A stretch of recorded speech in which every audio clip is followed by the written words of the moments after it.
жива и здрава, нямаше еклери, затова сме седели палачинки, първо ще дъхнем чистичката. Така, момент, да я загасим. Ще напълним вкусната палачинка като еклер хубаво.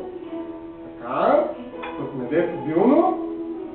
Меда са го направили едни страхотни работливи пчелички. Всички от Ангалот, които ти обичат. Ето, изяждаме на... Нещо липсва. Липсва бузичка. Ето тук имаме бузичка. Да покажа. Имаме бузичка и ще си я сипим в чорапа, както уверява нашата традиция. Ето чорапчето. Да го махнем. Моите чорапи малко седят така, защото са мръсни. В смисъл, купих си ги от пазара.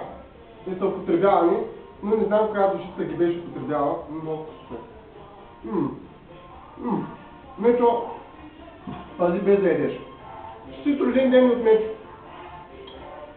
Не, взимаме сега бузичката с чорапчето. Сипваме бузичка.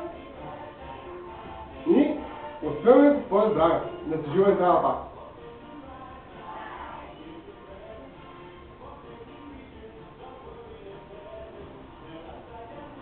Не може да говорим само за мамчето. Тук ще ставим чорапчето, с този чорап.